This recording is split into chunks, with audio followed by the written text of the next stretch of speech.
जिंदगी एक पल है जिसमें न आज है न कल है।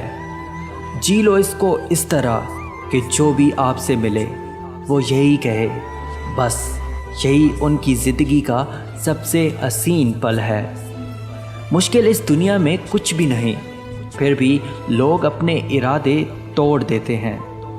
अगर सच्चे दिल से हो चाहत कुछ पाने की तो सितारे भी अपनी जगह छोड़ देते हैं। निगाहों में मंजिल थी, गिरे और गिरकर संभलते रहे। हवाओं ने बहुत कोशिश की मगर चिराग थे कि आंधियों में भी जलते रहे। साथ नहीं रहने से रिश्ते नहीं टूटा करते, वक्त की धुन से लम्हे नहीं टूटा करते। लोग कहते हैं मेरे ख्वाब टूट गए, टूटी तो नींद है, ख्वाब नहीं टूटा करते। मुश्किलें दिल के इरादे आजमाती हैं, ख्वाबों के पर्दे निगाहों से हटाती हैं।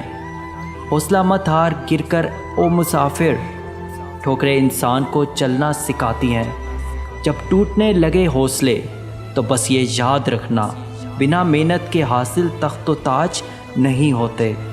ढूंढ लेना अंधेरों में मंजिल अपनी, जुगनू कभी रोशनी के मोहताज नहीं होते। ज़िंदगी एक पल है जिसमें ना आज है ना कल है।